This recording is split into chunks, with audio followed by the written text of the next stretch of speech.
I felt like I was racing against time.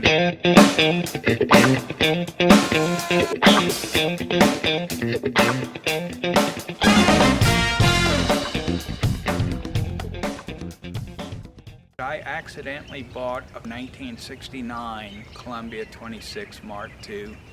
I bought it accidentally on eBay around 11:30 at night when I should have been in bed. Several days later, I came home from work to see that I was the high bid. So then I called my nephew, who ran a boat yard, and told him I had real problems and I needed his help. He said, "Well, Donald, I don't know if I can help you if it has anything to do with marriage counseling." And I said, "No, it doesn't have anything to do with my marriage. Might, but not today." So he offered to let me keep it at his boatyard when I got it to Charleston, South Carolina. But my problem today was, how do I get it here? I have grown up around boats all my life, and I've towed plenty of trailers, but never have I towed a trailer that large with that much of a boat on it.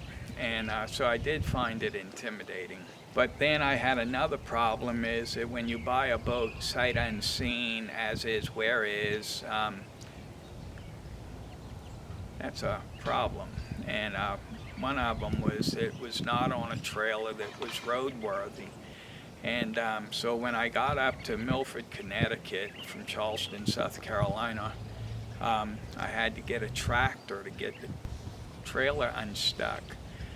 In part because I'm not sure that the boat didn't spend 20 years on a trailer. What I want to do going forward is to refurbish the boat and put it back in near new condition. So I'm going to try to do it on my own. And if you like this video going forward, I would appreciate it if you'd click the like button and subscribe button. And see you in a minute.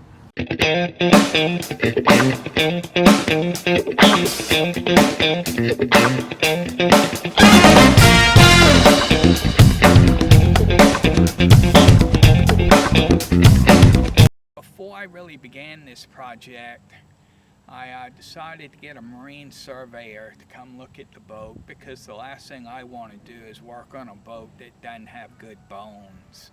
And the boat came through with a pretty good, impressive result. We did find one soft spot on the deck, but it's not a soft spot that I really can detect. But it's about 1 foot in diameter, and it's just towards the stern on the starboard side of the boat. But the surveyor said it was not structural and it did not have to be fixed.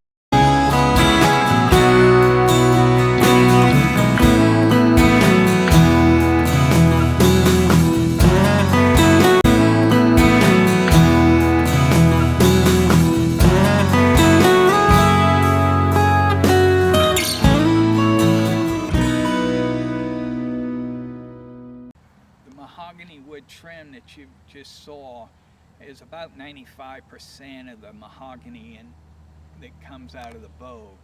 The remaining 5% is wood that I can't remove, I don't care to remove. So I'm going to have to varnish that, and I've already taped it off, and it's ready for the varnish.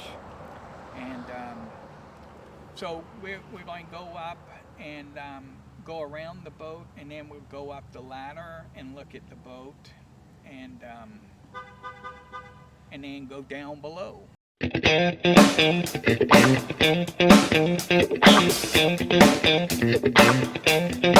condition of the boat below the waterline is just almost flawless to me.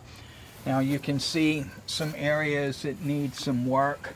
But this is an iron keel. This should be a completely rusted mess, but it's in excellent condition except for a few spots.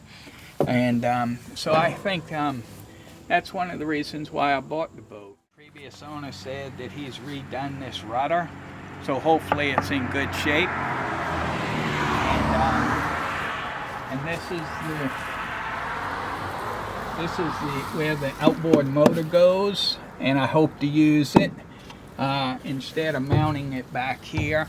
I don't like outboard motors on the back of sailboats. So I hope to buy a big enough engine to go in that well. And the reason why I want to buy an 8 to a 9.9 horsepower motor is because I really want to be able to go somewhere quickly. I grew up on a 35-foot sailboat that would only go 5.5 knots, and if you're bucking a 3-knot tide, you're only going 2.5 knots across land. So that takes a long time to get back to the marina. So I'm not in mind to do that. I want a boat that can go. I have a orbital sander.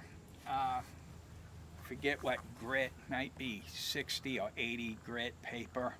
And I put it here, and it took no time at all to take it from here down to the gel coat, the hull.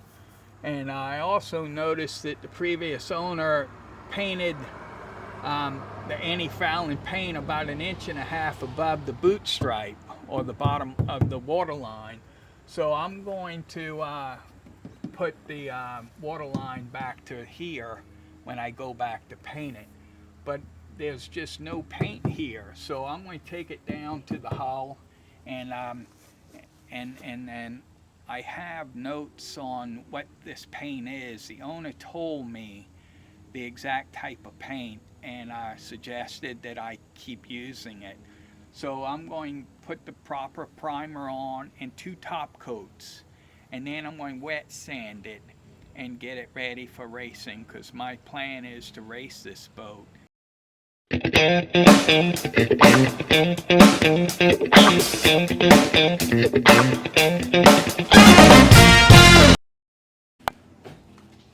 Well, welcome aboard. Even though we're on the trailer, welcome aboard. And let me show you the boat quickly, and then we'll go into more detail of what I've done and what I hope to do.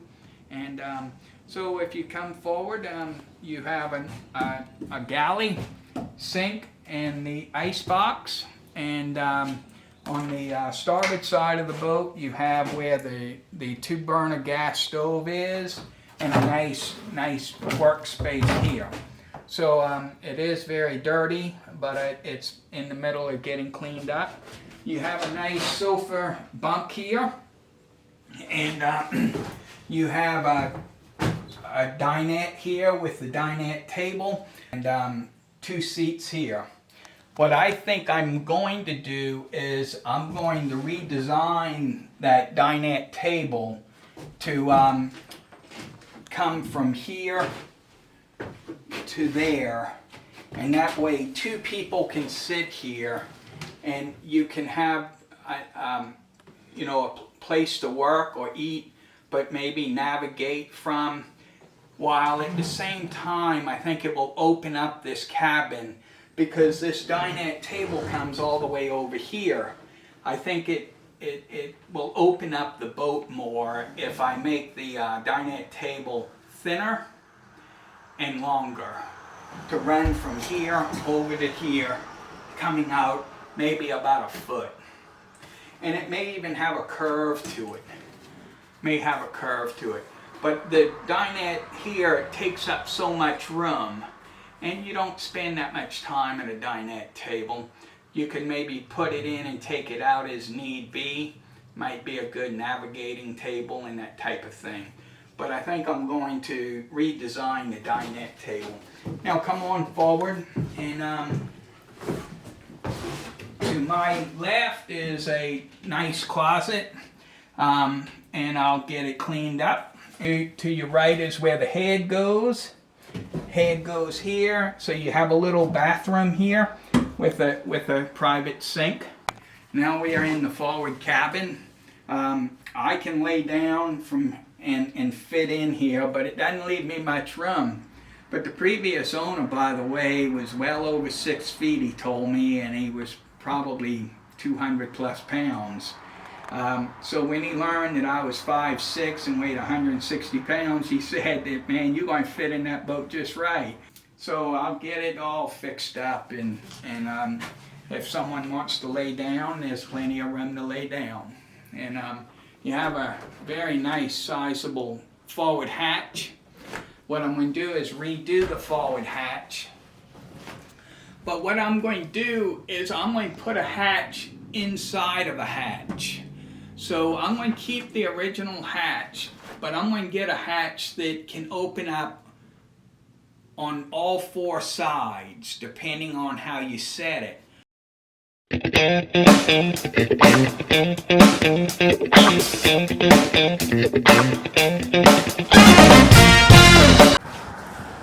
Now we're on the deck. I'm going to remove all of the hardware on the deck, which would require someone down below with a pair of pliers and someone on the deck. So I'm going to take off all of the stanchions, these tracks, including this track. I'm going to take out the windows, and I'm going to take the winches off. I'm going to take all of this teak off. And so basically the deck will be stripped of everything, including the bow and stern pulpit. And it'll be ideal for giving it 100% sand, and perfect for painting. And then after the painting, then I'll reinstall all of this hardware, and then again we'll go sailing. If you found this intriguing, I wish you'd click the like button and subscribe, and we'll continue to refurbish a Columbia 26 Mark II.